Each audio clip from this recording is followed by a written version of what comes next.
Bonjour à tous, c'est Dez pour une nouvelle vidéo. Ceci est une vidéo de confirmation de ma vidéo précédente où je disais que Noé était le premier homme blanc et que Adam était le premier homme noir. Dans cette vidéo, je me suis appuyé sur le passage indiquant la naissance de Noé dans le livre d'Enoch. Une fois la vidéo publiée, des abonnés ont multiplié les commentaires affirmant que j'étais un menteur et que Noé était un albinos. Bien entendu, je compte me défendre. La vidéo était une lecture de la naissance de Noé, où il était décrit comme blanc, mais les gens ont dit qu'il était né albinos. Ces gens se sont appuyés sur une vidéo d'un youtubeur anglais affirmant que Noé était albinos en se basant sur ce même passage. Cette interprétation de ce youtubeur est bien entendu fausse et je vais le prouver. Pour le prouver, nous allons lire ensemble un autre passage décrivant la couleur de peau de Noé. Et ce passage se trouve dans le livre de Jubilé. Ce texte m'a été révélé par un abonné du nom de Titine Mangotine, que je remercie énormément. Ce passage est une vision prophétique d'Enoch où il décrit les événements survenus pendant et après le déluge, en décrivant les personnages bibliques comme étant des animaux. Noé est décrit comme un bœuf et ses fils sont décrits comme des taureaux. Ce qui nous intéresse, c'est la couleur de ce bœuf et de celle de ses enfants. Vous verrez avec la lecture que la couleur de Noé est blanche, ainsi que la couleur de Japheth. Japheth qui, nous le savons, est le patriarche des blancs. Et la couleur de Sem est rouge, et la couleur de Cham est noire, ce qui vient confirmer ce que je vous disais. Parce que dans la vidéo précédente, je vous avais dit que Sem était marron, et que c'est Cham qui était très noir. Alors nous lisons. Livre d'Enoch, chapitre 88, verset 9. Je regardais encore, et voici les cataractes qui cessèrent de tomber d'en haut, et les fontaines de la terre de couler, et les abîmes s'entr'ouvrirent, et les eaux s'y précipitèrent, et la terre apparut, et le navire s'arrêta sur la terre. Les ténèbres se dissipèrent, et la lumière apparut. Alors là, il est question de la fin du déluge. Les cataractes, c'est l'eau. Voilà. Et là, les abîmes sont en train d'engloutir l'eau qui avait inondé la terre. Et le navire, c'est l'arche de Noé, tout simplement. Alors nous continuons la lecture, verset 12. Alors le bœuf blanc, c'est-à-dire Noé, je répète, alors le bœuf blanc, c'est-à-dire Noé, Noé, il est décrit ici comme un bœuf blanc. Nous continuons la lecture. Alors le bœuf blanc, qui avait été fait homme, sortit de l'arche. Voilà. Donc vous connaissez, vous savez tout ce qui est sorti de l'arche, c'est Noé. Et avec lui 3 taureaux, c'est-à-dire ses 3 fils. Et un des 3 taureaux était blanc. On dit et un des 3 taureaux était blanc. C'est-à-dire il avait la couleur du bœuf de son père Noé. Ça c'est Japheth. C'est clair. Ça corrige ce que je vous disais, Japheth était blanc comme son père. Et tout le monde sait que Japheth est le père des blancs. Voilà. Contrairement à ceux qui pensent que tous les blancs sont des édomites. Vous savez vraiment pas ce que édomite veut dire. J'ai beau vous expliquer ça dans la vidéo, mais ça passe pas. Vous pensez que tous les occidentaux sont des édomites. Non, pas du tout. Les édomites, ce sont les enfants d'Ésaü. Voilà, ce sont les juifs. Les juifs. Ceux qui sont juifs, qui font le Talmud avec le mèche là, c'est eux qu'on appelle les édomites. Tout le reste des blancs, les français, les espagnols, les italiens, les je sais pas quoi, ce sont des descendants de Japheth. Lisez dans la Bible les descendants de Japheth, vous verrez, il y a Gog, il y a Magog, il y a Javan. C'est eux qui ont fait les Grecs. Nous continuons. Et un des 3 taureaux était blanc. Voilà, ça c'est Japheth. Et semblable à ce bœuf. Voilà. On lit devant et semblable à ce bœuf. C'est pas moi qui l'ai dit, c'est écrit. Et un des 3 taureaux était blanc et semblable à ce bœuf. Donc Noé était blanc et son fils Japheth était semblable à lui. Et qui est le père des blancs? Japheth. Donc ça veut dire que Noé était blanc. Également Japheth. Continuons la lecture.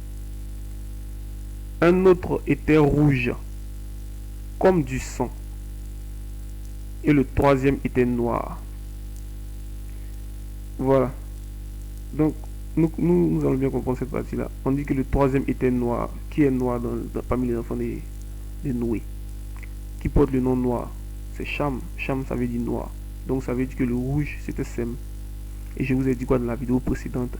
Je vous ai dit que Sem était marron. Voilà, c'est la même couleur. Le rouge, le marron, c'est carrément la même couleur.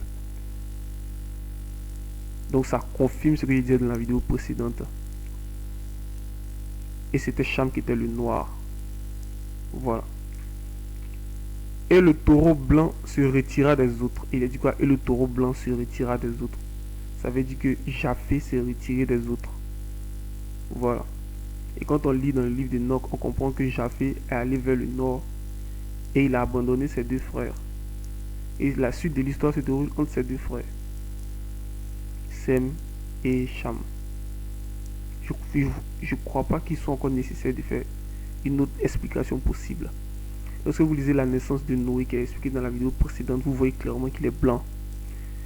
Et ici encore, on vient nous confirmer que ce Noé était un bœuf blanc, semblable à son fils Japheth qui était blanc. Et Japheth qui, comme nous le savons, est le père des Occidentaux, des Blancs. Voilà, si vous trouvez quelque chose à redire à cela, vraiment, il ne sait pas quoi dire. C'est tout simplement de la mauvaise foi. Tout simplement. Adam était le premier homme noir. Tous les antédiluviens, tous ceux qui ont vécu à l'époque d'Adam étaient noirs. Nous avons lu la naissance de Noé. Nous avons vu comment ça a créé un scandale dans la famille parce que Noé était le premier homme blanc et la famille était totalement noire. Et ici on voit dans cette prophétie ce qui advient après. Et on décrit la couleur de Noé et la couleur de Japheth qui est égale. Et Japheth est le père des blancs. Vous voulez qu'on vous dise quoi de plus? Pour la suite du texte, les couleurs des animaux font plus référence à leurs attributs moraux qu'à leur couleur de peau. Mais pour ce passage, les couleurs qui sont données en respectant la couleur respective de peau des personnages. On peut le vérifier par les récits décrivant la naissance de Noé et le fait que Cham soit né noir. Pour ceux qui ne comprennent toujours pas, que Dieu vous aide. Je crois que c'est assez clair. Je ne vois pas la nécessité de donner plus de détails. Si vous discutez encore cela, alors je vous tire mon chapeau et je continue mon chemin comme la caravane dans le dicton. Pour terminer, j'aimerais dire deux mots à ceux qui font des vidéos sur le web. Ces gens qui ont dit que Noé était un albinos l'ont dit parce qu'ils se sont appuyés sur une vidéo que quelqu'un avait publiée. Cette vidéo, cette personne racontait des conneries. Voilà. Et voici ce qui est écrit noir sur blanc dans les livres saints que je viens de vous montrer. Donc s'il vous plaît les amis, avant de publier une vidéo d'enseignement, assurez-vous que vos informations sont avérées et avec leurs sources. Comme ça, ces informations peuvent être vérifiées.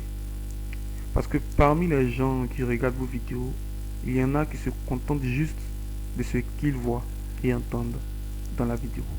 Et ils ne font pas de recherche sur le sujet. Et ils considèrent tout ce que vous affirmez comme vrai. Donc, si vous avez des doutes sur un sujet, avouez-le honnêtement. Et si vous ignorez complètement des choses, il est préférable de vous taire au lieu d'inventer des mensonges, comme ce fut le cas sur ce prétendu Noé albinos. Au passage, j'aimerais vous citer quelques informations qui sont sur le web, mais qui ne sont absolument pas vraies. Premièrement, il y a des vidéos qui affirment que Lilith était la première femme d'Adam. C'est n'importe quoi. Lilith, c'est un démon de la Kabbale. Voilà. Donc faites attention à ce que vous écoutez. Eh bien, il y a des vidéos qui disent également que Israël antique était en Afrique. Eh bien, c'est faux également. Israël antique était au Moyen-Orient. Je veux dire la région. Parce que cette région s'appelait Canaan. Alors que quand nous lisons dans les Écritures que je vous ai montré dans la malédiction de Cham, la vidéo concernant la malédiction de Cham, nous voyons que Canaan a pris la région du Moyen-Orient. Et c'est pourquoi cette région s'appelait la terre de Canaan.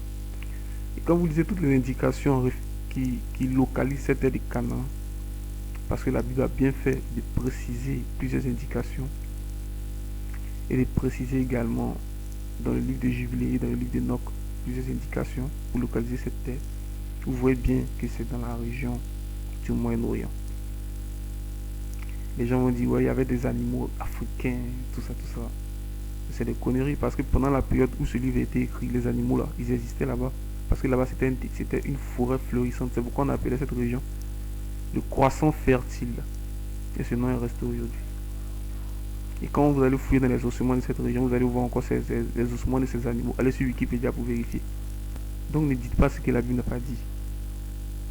Et ce que les livres saints apocryphes n'ont pas dit. Il y a également des gens qui disent que Abel et Caïn étaient jumeaux. Ça, c'est la totale. Vraiment, c'est du n'importe quoi. Selon les apocryphes, il y avait 19 ans entre Abel et Caïn. 19 ans. Comment le jumeau de quelqu'un peut naître 19 ans après lui? Donc, chers amis, n'écoutez pas n'importe quoi sur Internet. Je ferai des vidéos pour dénoncer tous ces mensonges. Et je vais faire sortir la vérité juste et vraie. Je ne détiens pas le monopole de la vérité. Mais moi, je vais aller tout simplement regarder dans les livres ce qui est écrit et vous le rapporter. Parce qu'il y a des gens qui ne font pas l'effort de lire. Et il y a des gens qui interprètent mal ce qu'ils lisent. C'est ce travail que je fais pour vous, tout simplement. Je ne vais pas inventer, imaginer des choses. Et si c'est des données scientifiques que je présente aussi les sources et les auteurs. Parce que en science, on se base sur les ouvrages, et sur les expériences, et sur les rapports. On ne se base pas sur des interprétations. Et en spiritualité, on se base sur les écrits saints. C'est comme ça. Tu vas pas lire un livre saint et puis tu vas t'asseoir dans ta chambre, je sais pas où, dans ton studio, et tu vas t'imaginer, ouais, ça veut dire ceci, c'est là, et puis tu vas le dire aux gens sur Internet, aux pauvres gens qui vont te croire. Ça se fait pas, c'est méchant. Pour vous, les menteurs d'Internet, je suis juste et vrai. Je suis le gendarme du web.